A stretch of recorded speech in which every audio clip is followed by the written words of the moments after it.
Saka pa dito plywood na tripod. Tapos pag wala na, Papagawa mabalik natin ulit. ng lamesa nila. Sakto to sa lamesa. Tapos, may pintuan dito. Mabaliktad pala.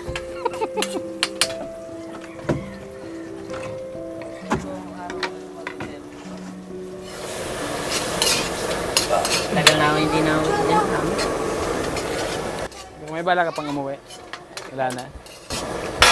Ito na yung buhay namin. Ito na, walang gulo, walang ano. Malayo dito sa gulo talaga. Ang isip ko, malawak. Wala nang problema. Isipin ko na kung paano magkatrabaho. Kahit saan ka naman pumunta, basta masipag ka, hindi ka magugutom eh. Sabi sa akin, nung, Tamad ka, kahit saan ka pumunta, gutom ka pa rin. sabi nung kababata ko, puros patulot ng baka lang. kahit maliit na tornilyo, Ay ko, siyempre, pupulutin. Maliit na pako, pupulutin. kung makaipon, eh, meron na naman ako. Labas ko, Ha? kinuha ko. Meron na naman ako.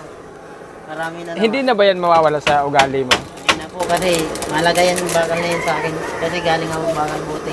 Ginto talaga sa inyong bakal na. Bakal buti. Kasi yan ako nag-umpisa.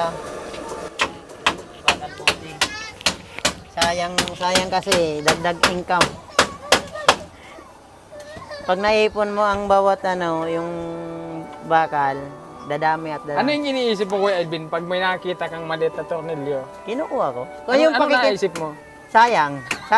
Sayang talaga. Kung meron pa, kasi ang mga tornilyo na yan, tas mga pako na yan, maraming pag gagamitan.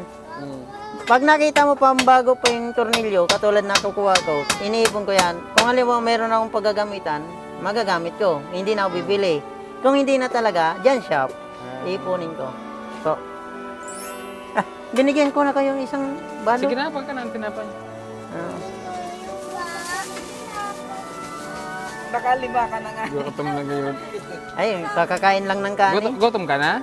Manok ang ulam nila. Wow! Manok na Manok. ulam. Oh, ayan daw, kuya. Oh, ito. Tigtawan ka ba gani, Buknoy? Katulad nung yung Ay, pagdaan bait namin. naman si Buknoy. Pero may kapalit yung Buknoy, ha? Tawa rin. Doon na ka mo.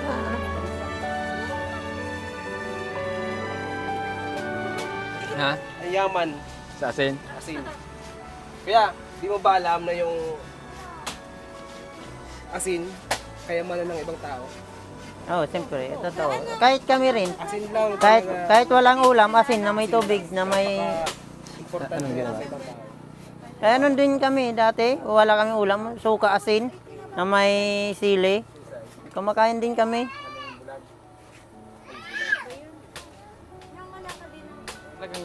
Sisip-sip. Puno eh. Pero sa akin, sir, doon sa pinaglulutuan ko sa restaurant sa Maynila, may asukal, matamis-tamis yung pansit. Masarap din. Nilalagyan ng asukal. Asaw po. Ako, meron akong mga pwedeng pagkakakitaan, sir. Katulad nung tabog-tabog na pwedeng ulamin, pwedeng... Hindi, iba kaya yung sa akin eh. Ibang pwedeng ulamin, pwedeng merienda. Kasi yung kamuting kahoy na yun, may sangkap na yun na may halong hipon. Minimix ko, tapos piniprito ko. Pwedeng ulamin, pwedeng... Cook siya eh. Ako din, 5 years akong nagluto. Pero kahit kailan hindi ako tumikim. alam ko na. Ismalto. Ismalto. Kaya yung isip nila parang Masaya na kami kasi. mabilis makapag-isip. Hindi tulad ko. Ako kalimutin eh. Madali na ito. Ayan. Ulyanin ako eh. Pero salamat ako pa rin kasi kahit pa paano, nawala yung problema kung saan ako kukuha ang pagkain. Siguro nga hanggang ngayon, naglalakad kami. Siguro, sa'yo na daw kita ng Oo. Sabi Ay, ko, di kuya, kung Nasa parte ng Laguna na kayo niyan? asa na kaya kayo ngayon? hindi pa. Malayo. Wala pa. Rando doon. Kasi, dungis, walang ligo-ligo. Kita mo naman yung itsura nyo ngayon kaysa noon. Sabi ko sa asawa ko, ayaw, sabi ko, wag ka nang chat-chat kasi nakakaya. Ako nga, minsan naluluwa ako dahil sa nangyari sa amin eh. Nakalipas na yun, kuya. Ayaw ko nang madanan yun. Move on ka na dun sa part na yun. Yun nga sinabi sa... Panibagong buhay na naman. Sabi nga nung Nandito na kayo, kababata. maging maayos na yung buhay nyo dito. Opo, sir, salamat masipag sa... ka lang dito. Opo. Unang-una sa mahal na Panginoon kasi kahit pa paano nakakapagsimba kaming linggo-linggo.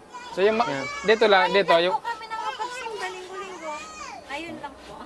Ano. pero dati naman nagsisimba kayo. Opo, kaso lang nung nasa kalsada kami, halos wala na talaga. talaga. Hindi talaga kasi Di ba kayo ang baho, madumi yung damit. Dito sa ano na to, sa lupa ko na ito, ang magiging usapan natin dito, hangga't hindi ko pa to ginagamit, andito kayo.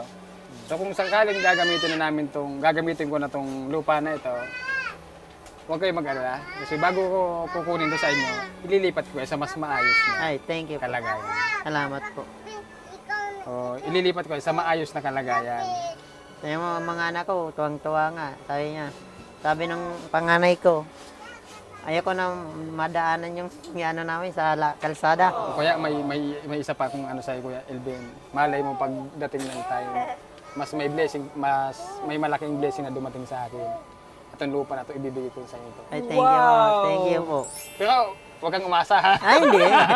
Hindi ako. Huwag kang munang umasa. Hindi. Yan Ang ano plano ko- ko pa lang yan. Ang ano ko lang, sir, kahit hindi sa akin yung lupa, at least meron kaming matutuluyan.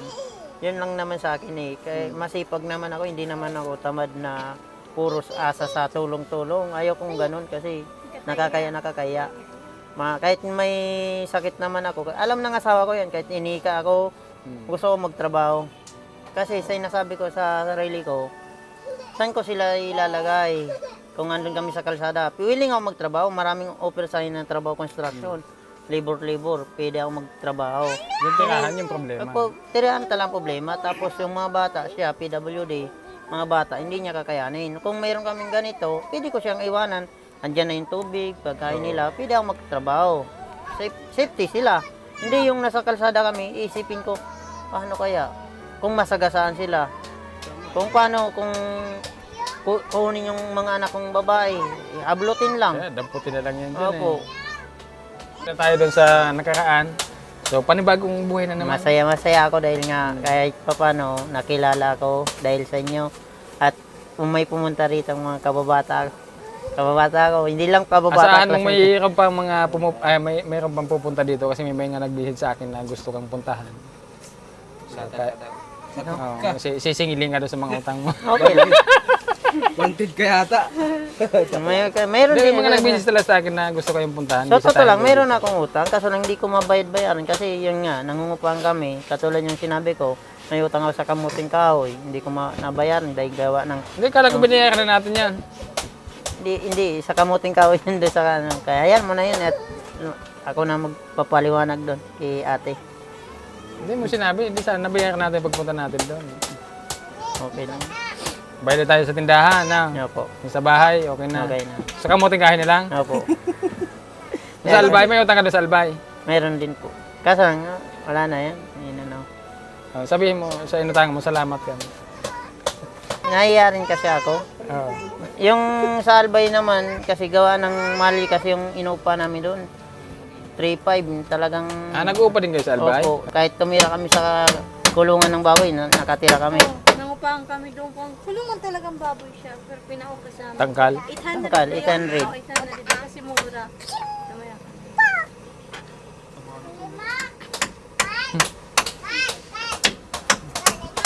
Tumang. Ang tagal kumulo. Ayaw na, Ben. Susunod. Ilag mo na pa Yan ang sa sinulot ko na. Di ba rin? Mas maging kulong-kulong talaga. Ay, alam mo na eh. Ito ang pinakalit. Yung isa kong panganay, medyo ano-ano pa.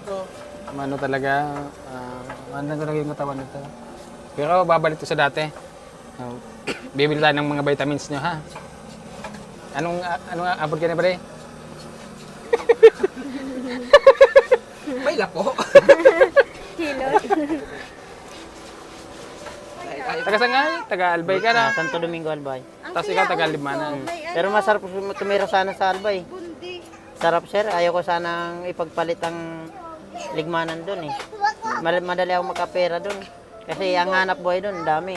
Bundok. Aba ka lang, buhay ka na, tapos pangkahoy. Tulo pa din. Saan yung magiging trabaho mo? Kung mahina yung puto, sa Bakal kalakal ka. bote, opo.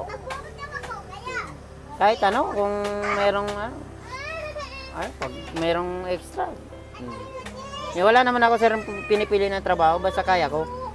Yan lang. Wag lang ako atake ng Ganyan yung maganda. Hindi yung magiging choosy ka sa trabaho, walang-wala ka na nga, choosy ka pa sa trabaho na Wala mangyayari pagka ganun. Kaya nga na po. Kung ano yung andyan, kaya,